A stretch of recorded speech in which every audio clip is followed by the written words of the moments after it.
मकर संक्रांतीला खूप छान असं आपण घर सजवतो की नाही. स्त्रियांचा उत्साह तर वेगळ्याच लेवलचा असतो. सगळेच जण आहे ना काहीतरी युनिक करायचा प्रयत्न करतात आणि माझं कसं दुसरीपेक्षा छान आहे हे मनातूनच विचार करून सुखावतात. आता असं मी बोलती ह्याचा काही जणींना राग पण येईल, पण हे खरं आहे आणि माझ्या बाबतीत घडलं पण आहे.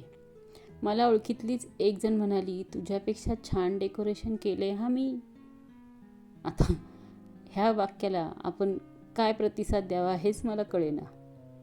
कारण माझ्यापेक्षा छान डेकोरेशन करायला मी काय तिला सांगितलं नव्हतं ना, किंवा तिच्यापेक्षा मला छानच करायचं होतं असंही माझं काही नव्हतं. पण ठीक आहे, ज्याच्या त्याच्या बोलण्याची पद्धत असते आणि ज्याला त्याला दुसऱ्यांपेक्षा आपणच छान करावं असं वाटतही असतं. पण प्रत्येकानेच डेकोरेशन करावं, छान घर सजवावं आणि सणासुदीला तर त्या गोष्टी म्हणजे जास्त प्रमाणात कराव्यात असं मला वाटतं. हो, पण ह्यात आहे ना कोणत्याही प्रकारची चढाओढ नसावी, हो की नाही. आता ज्याला ज्या पद्धतीने शक्य होतं त्या पद्धतीने तो करतो. असं काही नाही आहे की मला तिच्यापेक्षा छान करायचं आहे किंवा माझंच खूप छान असलं पाहिजे. प्रत्येकाचं डेकोरेशन आहे, त्यात एक वेगळीच अशी एक झलक असते प्रत्येकाच्या व्यक्तिमत्वाची. त्या पद्धतीनेच ते डेकोरेशन त्यांना जमतं आणि ते लोक त्या पद्धतीनेच ते डेकोरेशन करतात. हे सगळे व्हिडिओज आहेत ना, हे सगळे जुने आहेत, पण प्रेझेंटेशन नवीन आहे, म्हणजे एडिटिंग नवीन आहे. आणि इथे प्रत्येक व्हिडिओ हा थोडासा का होईना वेगळा आहे. त्यामुळे एकसारखं डेकोरेशन तुम्हाला माझ्या कोणत्याही व्हिडिओमध्ये बघायला नाही मिळणार. काही ना काहीतरी वेगळं आणि घरातल्या ज्या वस्तू आहेत त्यापासूनच बनवलेलं डेकोरेशन मी नेहमी शेअर करत असते. आता व्हिडिओ करायचे आहेत आपल्याला किंवा हळदी कुंकू करायचं आहे संक्रांतीचं म्हणून काही काही गोष्टी खूप साऱ्या असा नवीन विकत आणायच्या वगैरे, असं मी कधी म्हणजे केलेलं नाही आहे आणि तसं दाखवतही नाही. आता हे जे सूप आहे, हे सूप आहे ना आपण वटपौर्णिमेसाठी वापरतो, त्याचा इथे वापर केला आहे. फक्त एवढंच आहे की आपण ज्या गोष्टी विकत घेतो प्रत्येक वेळी त्या टाकून न देता जपून ठेवल्या पाहिजेत आणि त्याचाच आपण असा म्हणजे उपयोग केला पाहिजे. तर माझंही तसंच आहे. आता मी कुंभारवाड्यातून बऱ्याच मातीच्या वस्तू वगैरे आणत असते, तर त्या सगळ्या वस्तूंचा मला असा उपयोग होतो. आता ही बैलगाडी जी आहे, ती बैलगाडी मी एकदा आणली होती, त्याचा कुठेतरी उपयोग होणार हे मला माहितीच होतं, तर त्याचा इथे मी असा उपयोग केलेला आहे. आणि हे सूप जे आहे ते होतंच म्हणजे जुनं माझ्याकडे, मी ते असंच डेकोरेशनसाठी म्हणून आणलं होतं. मग बैलगाडीवरती हे जे ठेवलेले आहेत ना खण, हे पण म्हणजे जुनेच आहेत, दिवाळीमध्ये मी वापरले होते, त्याचा इथे वापर केला आहे. तर असंच जे काय आहे त्यातूनच आपल्याला डेकोरेशन करायचं आहे. विकत काही वेगळं आणायची काहीच गरज नसते. जे घरात आहे त्याच्यापासूनच डेकोरेशन करायचं आहे. आणि तुम्ही जर माझे व्हिडिओ पूर्ण बघितलेत ना, तर तुम्हाला नक्की कळेलच की एकही वस्तू जी आहे ती मी अशी विकत आणलेली नाही आहे. आता मातीच्या वगैरे वस्तू आहेत त्या मी विकत आणल्यात. जर त्या तुमच्याकडे नसतील तर तुम्ही त्याच्या जागी आहे ना दुसरं ऑप्शनसुद्धा वापरू शकता. असं काही नाही आहे की मी मातीच्या त्या वस्तू वापरल्यात तुम्ही तशाच वस्तू वापरल्या पाहिजे. आपल्या घरात बरेच डेकोरेटिव्ह वस्तू असतात. आता घर लहान असो किंवा मोठा असो, आपल्याकडे काही ना काहीतरी डेकोरेशनचं असतंच वस्तू घरामध्ये, त्याच आपण वापरायच्या. तर इथे हा पाट मी ठेवला आहे, खाली गव्हाची पूर्ण एक असा स्क्वेअर करून घेतला आहे आणि पाटावर एक चूल ठेवली आहे आणि त्याच्यावर ही एक छोटी हंडी ठेवली आहे. जर तुमच्याकडे हे अशी हंडी चूल नसेल तर तुम्ही तिथे वेगळं काही फ्लॉवर पॉटसुद्धा ठेवू शकता किंवा तुमच्याकडे वेगळा काही वस्तू असेल डेकोरेशनच्या त्यासुद्धा ठेवू शकता.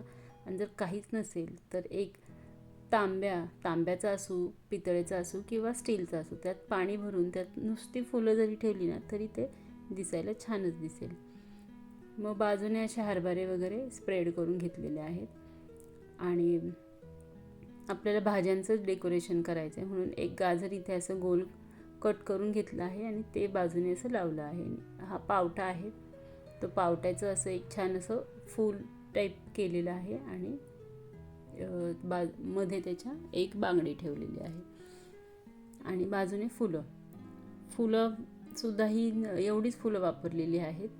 बाकी जास्त असं एखाद दोन अशी फुलं वापरलेत. म्हणजे फुलंसुद्धा आपल्याला खूप लागतील किंवा खूप फुलं घ्यायला लागतील आणि आजकाल फुलंसुद्धा खूप महाग असतात.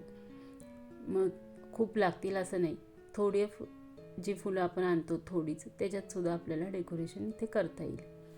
मग बाजूने अशा बांगड्या वगैरे ठेवून घेतलेल्या आहेत आणि हे जे ग्लास आहेत ते सुद्धा दिवाळीचेच आहेत. त्यात पूर्ण भाजी वगैरे भरून मी बाजूने अशी ठेवली आहे. आता आपली क्रिएटिव्हिटी आपल्याला दाखवायची असते, त्या पद्धतीने मी इथं म्हणजे क्रिएटिव्हिटी ती केली आहे. जर कोणाला काही सुचत नसेल तर सेम माझा व्हिडिओ बघून सुद्धा तुम्ही डेकोरेशन करू शकता. आणि इथे मला पोंगल टाईप डेकोरेशन करायचं होतं म्हणून मी चुलीवरती ती हंडी ठेवली, त्याच्यामध्ये कापूस ठेवला आहे. पोंगल डेकोरेशन दाखवायचा इथे थोडा प्रयत्न केला आहे मी. बाजूने हे सुद्धा दिवाळीचे खण आहेत ते बाजूने ठेवून घेतलेले आहेत. तिळगुळाच्या वड्या किंवा तिळगुळाचे लाडू आणि तिळगुळ असं भरून ह्याच्यामध्ये ठेवलं आहे. बाकी आपला भाजीपाला वगैरे तो सगळा भरला आहे. मग इथे हे आंब्याचं एक पान होतं तर ते आणून मग त्याच्यावरती असं तिळगुळ एका मातीच्या बोलमध्ये ठेवून तिळगुळाचे लाडू इथे असं ठेवलेलं आहे आणि हळद कुंकू आणि एक मंगळसूत्र असं ते पूर्ण ठेवून घेतलेलं आहे. आणि अशा पद्धतीने ना हे डेकोरेशन असं पूर्ण झालं आहे. म्हणजे खूप छान वाटत होतं हे डेकोरेशन. आणि बाजूने ही फक्त रांगोळी अशी ब्लॅक कलरची काढली आहे. जर रांगोळी नसेल तर आपण एक कापड किंवा ब्लाऊज पीस वगैरे सुद्धा आपण असं स्प्रेड करून त्याच्यावर आपण अशा वस्तू वगैरे ठेवू शकतो. आणि अशा पद्धतीने ना हे डेकोरेशन तयार झालं आहे. ह्या पतंगा तुम्ही प्रत्येक व्हिडिओमध्ये बघताच माझ्या, त्या पतंगा इथे लावल्या. दिवाळीच्या ह्या माळा आहेत, थोड्याफार ह्या माळा अशा लावून घेतलेल्या आहेत. आणि अशा पद्धतीने ना हे पूर्ण डेकोरेशन तयार झालं आहे. तर बघा, तुम्हाला कसं वाटतं हे डेकोरेशन ना, मला कमेंट करून सांगायला विसरू नका. काही लोकांना वाटतं की कशासाठी एवढा खटाटोप, म्हणजे हे व्हिडिओज करणं, DIY करणं हा सगळा एक खटाटोप आहे असं काही लोकांना वाटतं. पण खरं सांगू का, मला अजिबात नाही वाटत असं. आता ज्याला आवड आहे त्या व्यक्ती ह्या सगळ्या गोष्टी करतात. ज्यांना आवड नाही त्यांना कोणी आग्रह पण करत नाही ना की तू हे करच म्हणून. माझे व्हिडिओज जे मी अपलोड करते आहे ते त्यांच्यासाठी आहेत की ज्यांना ते आवडतात. आता ज्यांना व्हिडिओ आवडत नाहीत किंवा असं डेकोरेशन आवडत नाही किंवा एखादं DIY आवडत नाही, त्यांनी व्हिडिओ नाहीच बघत ते लोक. मग तुम्ही व्हिडिओ बघून तिथे येऊन कमेंट करणार की कशासाठी हा खटाटोप, हे चुकीचं आहे. म्हणजे तुम्हाला खटाटोप वाटतो तर मग तुम्ही बघितलंच नाही पाहिजे, पहिली गोष्ट म्हणजे असं मला वाटतं. आता ही एक कमेंट मला अशी आली होती फेसबुकवर म्हणून मी ते तसं सांगते. कारण कसं आहे, कमेंटला आपण उत्तर तिथे देऊ पण ते त्या शब्दातून आपल्याला व्यक्त करता येत नाही, म्हणजे लिखाणातून. म्हणून मी आज बोलून त्या कमेंटला रिप्लाय करते आहे. तर आता इथे ना दुसरं डेकोरेशन आहे ते मी करते आहे. तर आता इथे बघा, घरातले ना प्रत्येकजण मला मदत करत असतं डेकोरेशन करण्यासाठी. आता मी जे व्हिडिओज वगैरे बनवते ना ते मी, माझी मोठी बहीण आणि माझी जाऊबाई असे आम्ही तिघीजणी मिळून बनवत असतो म्हणजे हे डेकोरेशनचे व्हिडिओ. बाकी DIY वगैरे तर मी स्वतः बनवत असते कारण त्यात मला इंटरेस्ट आहे. आणि व्हिडिओ बनवताना कसं, असे डेकोरेशनचे व्हिडिओ बनवताना कोणीतरी करतं आहे, कोणीतरी शूट घेतं आहे, कोणीतरी बाकीची मदत करतं आहे, म्हणून असं आम्ही तिघीजणी मिळून हे व्हिडिओ बनवत असतो. तर आता हा व्हिडिओ बनवताना माझा भाऊ होता, त्यानेसुद्धा थोडीफार मदत केली. बाकीची आम्ही तयारी करत होतो तोपर्यंत तो म्हटला की मी ही फुलांची जी काय आहे पट्टी ती मी तयार करतो. म्हणून मग ते पट्टी तयार करत होता आणि मग मी त्याचं ते शूट घेतलेलं आहे. तर इथे माझी वहिनी आहे, ती बाकीची ही जे काय आहेत पोती ती भरती आहे. आणि तर ही सगळी पोती भरून झाल्यावर अशी बैलगाडी जी आहे ना तीसुद्धा तिने तयार केली होती. आणि आणायचे ते लोक आले होते घरी, त्यामुळे मग त्यांनी मला हा व्हिडिओ करायला मदत केली. खरं सांगायचं तर 31 झालं होतं आणि 1 तारीख होती. 1 तारखेला असंच सदिच्छा भेट देण्यासाठी माझ्या घरी हे लोक आले आणि त्यांनी बघितलं की आम्ही व्हिडिओ करतोय, म्हणून मग त्यांनी व्हिडिओ करायला मदत केली. तर खरंच हा व्हिडिओसुद्धा खूप छान झाला होता आणि म्हणजे डेकोरेशन पण खूप छान झालं होतं. आणि मग त्यांचे खरंच खूप मनापासून आभार आहेत की त्यांनी मला मदत केली आणि डेकोरेशन म्हणजे लवकर पूर्ण झालं आमचं. तर इथे असं हा फुलांची ही रांगोळी तयार आहे. मग हे कोन मी तयार केले होते प्लॅस्टिकच्या पिशवीचे, त्यामध्ये कडधान्य डाळी वगैरे सगळ्या भरून त्या अशा इथे बाजूने ठेवून घेतलेल्या आहेत. तर आता नेहमी म्हणते तसं मी जुन्या वस्तू वापरते, तसंच इथे एक जुनी पंती मी ठेवली होती आणि त्याच्यावरती कॅन्डल तर ठेवणारच होते आणि बाजूने असं तिळगुळ वगैरे ते भरून त्याच्यामध्ये इथे अशी ती पंती ठेवली होती. तर आता इथे ही बैलगाडीसुद्धा म्हणजे ठेवून घेतली आहे आणि इथे कॉर्नरलाच आपली विठ्ठल रखुमाईची मूर्ती ठेवून घेतली आणि मग बाजूने असे हे छोटे छोटे खण ठेवले आहेत. तर आता हे खणांचे प्रकार तर माझ्याकडे बरेचसे आहेत, छोटे आहेत, मोठे आहेत आणि डेकोरेटिव्ह आहेत किंवा प्लेन आहेत, असे बरेच आहेत. तर त्याचा मी वेगवेगळ्या पद्धतीने उपयोग करत असते. तर इथे मी असे हे खण ठेवून घेतलेले आहेत आणि त्या पंतीमध्ये असे तिळगुळ भरून ते ठेवले आहेत.